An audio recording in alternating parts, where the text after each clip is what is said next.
Okay, तो आज हम बात कर रहे हैं न्यूनेटल थ्रोम्बोसाइटोपेनिक परपरा की। न्यूनेटल थ्रोम्बोसाइटोपेनिक परपरा ये है कि आपके पास जो बेबी है अब उसका प्लेटलेट काउंट गिरना शुरू हो गया है। अब जब बेबी का प्लेटलेट काउंट गिरना शुरू हो गया है, सबसे पहले तो ये देखना है कि नॉर्मल प्लेटलेट काउंट कितना होता है। नॉर्मल वैल्यू जो हमारे पास प्लेटलेट्स की होती है, वो हमारे पास है 150,000 से 450,000 तक। अब अगर आपके पास प्लेटलेट काउंट लेस देन 150,000 हो जाए तो इसको कहते हैं कि अब जो है थ्रोम्बोसाइटोपिनिया हो गया है। अब जब अगर किसी बच्चे को थ्रोम्बोसाइटोपिनिया हो रहा है तो क्या-क्या कॉजेज हो सकती हैं जो प्लेटलेट्स को कम कर सकती हैं। सबसे पहले तो ये है कि हमारे पास एक-एक कॉज को हम डिस्कस करेंगे और डिटेल के साथ डिस्कस करेंगे। सबसे पहले हमारे पास होता है इम्यून थ्रोम्बोसाइटोपेनिक पर्परा। इम्यून थ्रोम्बोसाइटोपेनिक पर्परा क्या चीज है? इम्यून थ्रोम्बोसाइटोपेनिक पर्परा नाम से पता चल रहा है कि इम्यून सिस्टम की इन्वॉल्वमेंट है इसमें। इम्यून थ्रोम्बोसाइटोपेनिक पर्परा में इम्यून सिस्टम जो है वो अपने ही प्लेटलेट्स को अटैक करना शुरू कर देता है। यानी कि आपके पास जो प्लेटलेट्स हैं बेबी के, उसके खिलाफ एंटीबॉडीज बन रही हैं और वो एंटीबॉडीज जो हैं, वो आपके पास एंटीबॉडीज बाइंड कर रही हैं प्लेटलेट्स के साथ और प्लेटलेट्स को डिस्ट्रॉय कर रही हैं। अब जब आपके पास प्लेटलेट की डिस्ट्रक्शन होगी, तो प्लेटलेट की डिस्ट्रक्शन से प्लेटलेट काउंट गिरना शुरू हो जाएगा। अब इम्यून थ्रोम्बोसाइटोपेनिक पर्परा में ये होता है कि आपके पास इम्यून थ्रोम्बोसाइटोपेनिक पर्परा की 2 टाइप्स होती हैं। एक में ये होता है कि आपके पास एक एक टाइप को कहते हैं कि हमारे पास ये है ऑटो इम्यून टाइप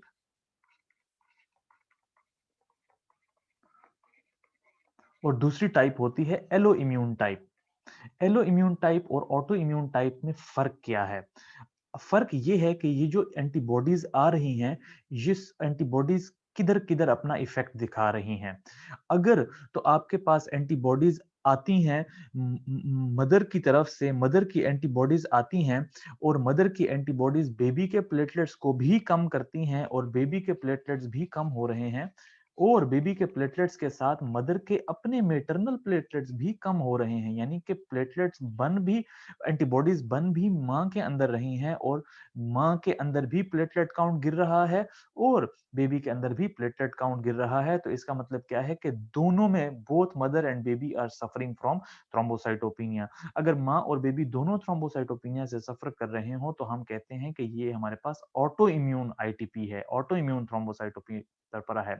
अगर हमारे पास एलो इम्यून की बात करें तो एलो इम्यून में मैटरनल एंटीबॉडीज होती हैं, जस्ट लाइक मैटरनल एंटीबॉडीज की तरह आपके पास एंटीबॉडीज बन रही होती हैं, लेकिन वो एंटीबॉडीज जो हैं वो आपके पास बेबी के प्लेटलेट्स को कम करती हैं, यानी कि बेबी के प्लेटलेट्स पे अटैक करती हैं और मैटरनल प्लेटलेट्स काउंट जो होता है उसको अटैक नहीं करती।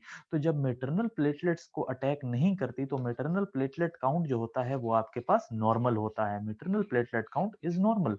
मैटरनल प्लेटलेट काउंट नॉर्मल हो और बेबी का प्लेटलेट काउंट कम हो तो हम कहते हैं कि ये एलो इम्यून है। एलो इम्यून में मैटरनल एंटीबॉडीज बेबी के प्लेटलेट्स कम कर रही हैं लेकिन माँ के प्लेटलेट्स को कुछ नहीं हो रहा। ऑटो इम्यून में क्या है? ऑटो इम्यून में मैटरनल एंटीबॉडीज हैं, लेकिन वो मैटरनल एंटीबॉडीज बेबी के प्लेटलेट्स भी कम कर रही हैं और माँ के प्लेटलेट्स भी कम कर रही हैं।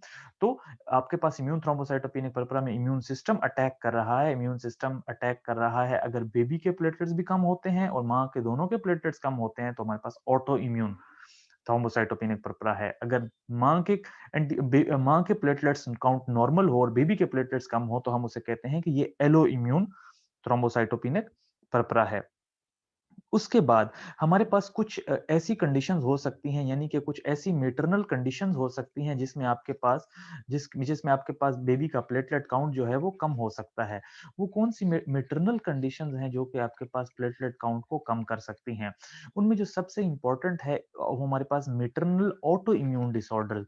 अब मैटरनल ऑटो इम्यून डिसऑर्डर्स कौन से हो सकते हैं? आप जब इस पे सोचें तो आपके दिमाग में क्या आता है कि कौन-सी चीज़ें हैं जो माँ के अंदर ऑटो इम्यून डिसऑर्डर्स करती हैं। तो सबसे ज़्यादा इम्पोर्टेंट इसमें जो है वो है आपके पास एसएलई एसएलई सबसे ज्यादा इंपॉर्टेंट है। सिस्टेमिक लूपस एरिथेमेटोसिस में आपके पास बेबी एंटीबॉडीज बनती हैं और वो एंटीबॉडीज आपके पास माँ के टिश्यूज, माँ की बॉडी को भी डिस्ट्रॉय करती हैं, और ये एंटीबॉडीज जो एसएलई वाली होती हैं ये आपके पास प्लेसेंटा को क्रॉस करके आपके पास बेबी के प्लेटलेट्स को भी कम कर रही होती हैं। तो बेबी के प्लेटलेट्स भी आपके पास जो हैं वो गिर रहे हैं, और माँ के प्लेटलेट्स भी आपके पास गिर रहे होते हैं। ऑटो इम्यून डिसऑर्डर एक ऐसा ऑटो इम्यून डिसऑर्डर है जो कि आपके पास बेबी के प्लेटलेट्स को कम कर रहा है, क्योंकि एंटीबॉडीज क्रॉस कर रही हैं प्लेसेंटा को।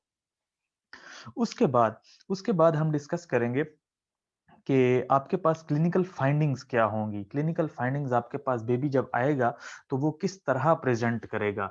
जब आपके पास बेबी आएगा तो अब कॉमन प्रेजेंटेशन जो होती है इसकी वो ये होता है कि इन्फेंट जो होता है उसकी उसकी ब्रूजिंग ब्रूजिंग होती है बहुत ज्यादा, यानी कि जिस जिस साइट पे अगर आप इंजेक्शन लगाएं, इंजेक्शन साइट पे ब्रूजिंग हो बन जाती है, यानी कि ब्रूजेस बन जाते हैं, छोटे छोटे ब्लीड्स होते हैं।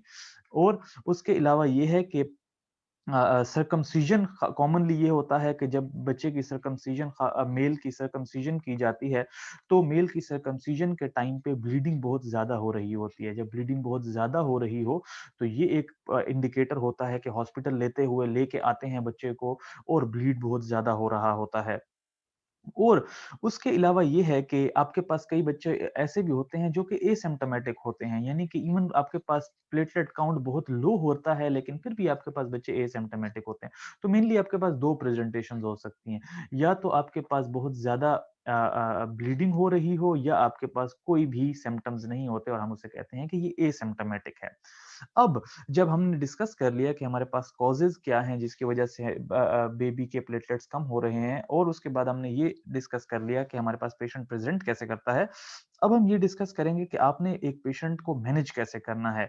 अगर आपके पास एक पेशेंट आता है प्लेटलेट्स जो कि bleeding, bruising site, increase bleeding time के साथ, तो आपने कुछ इन्वेस्टिगेशंस करनी होंगी। जब इन्वेस्टिगेशंस का हम कहते हैं तो इन्वेस्टिगेशंस का आपके दिमाग में कौन सी इन्वेस्टिगेशंस आती हैं।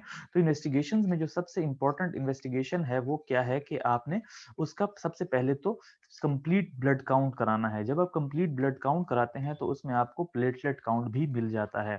प्लेटलेट काउंट जो है वो अगर आपके पास लेस देन 150,000 हो तो इट मीन्स कि आपके पास थ्रोम्बोसाइटोपिनिया है। उसके अलावा प्रोथ्रोम्बिन टाइम और एपीटीटी भी आप कराते हैं, यानी कि कोगुलेशन प्रोफाइल जो है वो कराई जाती है, क्योंकि आपके पास कई सारे ऐसे डिसऑर्डर्स होते हैं जिसमें आपके पास प्लेटलेट काउंट नॉर्मल होता है लेकिन आपके पास पीटी एपीटीटी ज्यादा होते हैं, एलिवेटेड होते हैं, और डिसऑर्डर्स विटामिन के डेफिशिएंसी, लिवर डिसऑर्डर्स, तो उसकी या आपके पास कंजेनिटल फैक्टर 5 डेफिशिएंसी, तो इन कंडीशंस में क्या होगा कि आपके पास प्लेटलेट काउंट नॉर्मल होगा लेकिन फिर भी पेशेंट ब्लीड कर रहा होगा क्योंकि प्रॉब्लम एपीटीटी और पीटी में होगा। तो अब ये तो हमें नहीं मालूम कि पेशेंट को क्या प्रॉब्लम है, थ्रोम्बोसाइटोपिनिया है कि नहीं है, तो हम ये सारे टेस्ट करते हैं टू सी कि आपके पास प्रॉब्लम कहाँ पे है। उसके बाद उसके बाद ये है कि अब हमने मैनेज कैसे करना है। मैनेज हमने सबसे पहले ये है कि जितना भी हमने देखा तो तमाम डिसऑर्डर्स में एक चीज बहुत ज्यादा इन कॉमन थी कि आपके पास इम्यून थ्रोम्बोसाइटोपेनिक परपरा की बात करते थे, या हम बात करते थे इम्यून इम्यून थ्रोम्बोसाइटोपेनिक परपरा के अंदर फिर हमने दो डिस्कस किया। एक हमने डिस्कस किया एलो इम्यून को, और एक हमने ऑटो इम्यून को डिस्कस किया। तो एलो इम्यून और ऑटो इम्यून दोनों के ट्रीटमेंट में क्या है कि आपने एलो इम्यून और ऑटो इम्यून दोनों में इम्यून इन्वॉल्वमेंट है, तो दोनों में इम्यून इन्वॉल्वमेंट को खत्म करने के लिए आपके पास एक चीज इन कॉमन है और वो चीज है स्टीरॉइड्स। क्योंकि आपके पास स्टीरॉइड्स जो है वो आपके पास इसको इम्यून सिस्टम को सप्रेस करेंगे, और जब आप इम्यून सिस्टम को सप्रेस करेंगे तो स्टीरॉइड्स कैसे आपके पास immune immune immune attack to the platelets of the baby वो कम हो जाएगा, और स्टेरॉइड्स क्या करेंगे आपके पास प्लेटलेट्स की डिस्ट्रक्शन को रोकेंगे। तो एक चीज तो ये इन कॉमन है। उसके अलावा आपके पास अगर पेशेंट इमरजेंसी में आता है तो आपने उसको प्लेटलेट ट्रांसफ्यूजन देनी होगी, यानी कि अगर प्लेटलेट बहुत ज्यादा कम है और आपके पास प्लेटलेट बहुत ज्यादा कम है और आपने उसको ट्रांसफ्यूजन देनी पड़ जाए तो आपको ट्रांसफ्यूजन देनी पड़नी है, तो प्लेटलेट ट्रांसफ्यूजन दे सकते हैं। और उसके अलावा एक और चीज होती है जिसे कहते हैं आईवी इम्यूनोग्लोबुलिन।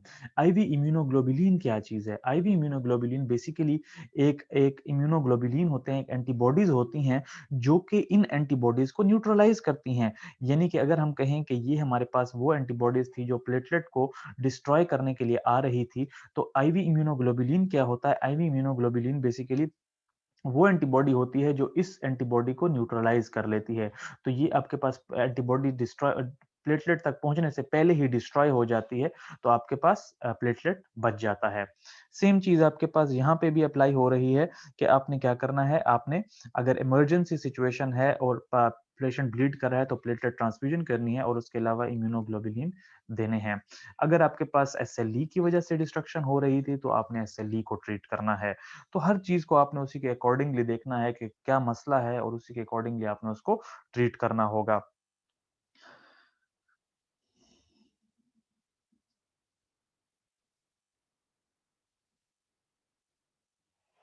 तो ये सारा डिस्कशन थी ऑटो इम्यून थ्रोम्बोसाइटोपेनिक परपरा की, न्यूनेटल थ्रोम्बोसाइटोपेनिक परपरा की।